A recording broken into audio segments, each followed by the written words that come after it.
Assalamu alaikum wa rahmatullahi wa barakatuh. So in this video, we will continue with the synchronous motor. So in today's video, we will look at the behavior of synchronous motors under varying conditions. Means we have two options, two things that we can vary. One is the load and the other is field current. So for power factor correction using synchronous motor, so field current is very important in power factor correction. So if you see the following effects, the synchronous motor torque speed characteristics, the effect of load changes on synchronous motor, the effect of field current changes on a synchronous motor, the synchronous motor and power factor correction. So we will see all these important factors of this synchronous motor. Now, the first of all, the synchronous motor torque speed characteristic. So synchronous motors supply power to loads that are basically constant speed devices. Obviously, we know that we cannot have variable speed in it. Means there is only one way to change the speed is the frequency. So if we have some source where we can change the frequency, that's okay, but it will run at the same frequency as the supply frequency. So they are usually connected to power systems very much larger than the individual motors. So the power systems appears as infinite buses to the motors. So the terminal voltage and the system frequency will be constant. So it will not vary that regardless of the amount of power drawn by the motor.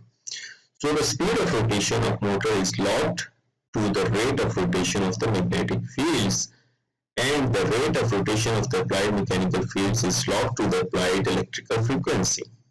So the speed of synchronous motor will be constant regardless of the load. So whatever we have the load, the speed will be simply the 120 Fs E by P. So it will not vary with the load. So what happens though? So Nm is the mechanical rate of rotation, Fs is the stator electrical frequency, P is the number of poles in the motor.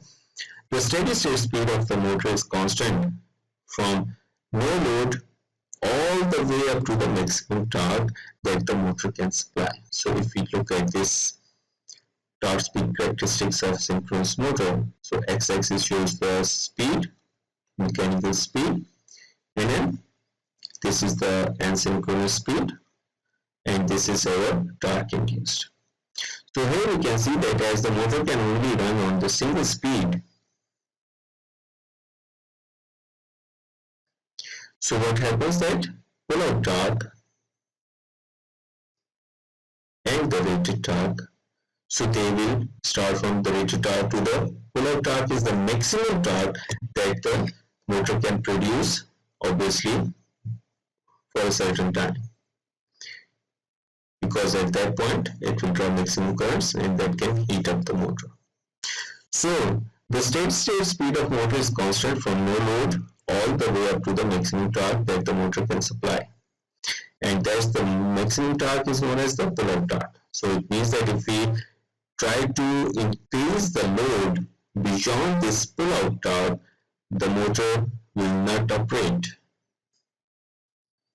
It can halt and it may burn the windings. So be careful. So we have to be careful while loading our motors. So torque induced, obviously, as we know that it is PR cross product with B net. So this is equal to sine delta. Or torque induced can be written as 3 times V phase E sine delta over omega m xs. So torque pull out will be at when delta is 90 degree. So for torque induced greater than pull out torque, the equation shows greater field current E greater than the Tmax. The rotor can no longer remain locked to the stator and net magnetic fields. Instead, the rotor starts to slip behind them. So the rotor will try to stop slowly, gradually, and it will break the locking between the rotor and stator's magnetic field. Now as the rotor slows down, the stator magnetic field laps it repeatedly, and the direction of the induced torque in the rotor reverses with each pass. So the resulting huge torque surges first one way and then the other way cause the whole motor to vibrate severely, and it can cause the mechanical damage to the motor too. So the loss of synchronization after the pull-out torque is exceeded is known as slipping poles. So this phenomenon, when we exceed the load beyond the pull-out torque, so this phenomenon of slipping poles occurs. So the maximum or pull-out torque of the motor is given by tau max K BRB net, or tau max is equal to 3 V phase E by omega m xs. So these equations indicate that the larger the field current, and hence E, the greater the maximum torque of the motor. There is therefore a stability advantage in operating the motor with the large field currents or a large EA. Means we can produce large torque with the large IFs, with the large E. So this is the effect of load changes on the synchronous motor. So suppose that the motor is operating such that the armature current is leading, and we have this phasor diagram. We have ignored the effect of RA, so that our equation, this phasor diagram becomes a little bit simpler. Now, what happens if we increase the load? And remember that the IF is constant. We are not changing the field current. So what will happen? This is IA1. When we increase the load, obviously IA2 will increase, armature current will increase because it has to provide the power to the load, and apparently this power will be increased here. Similarly, if we increase the more load, obviously load is higher, armature current will be higher, and the power is greater. Similarly, if we have more power, more load connected to the motor, so it will obviously draw more current than previously, and obviously further more power. And we can see that the magnitude of EA is same because IF is constant, because field current is constant. EA1, EA2, EA3, EA4, these all are constants. V phase is constant because we are not increasing or decreasing the terminal voltages of the motor. So EA will remain constant and it will slip along this locus of the constant field. I think you got it. So here one more thing here, that you can see that if we increase the load and if the initially motor is in leading power factor, we can see that at certain time, at certain load, it will behave, it will work at the unity power factor, and even it can go to the lagging power factor.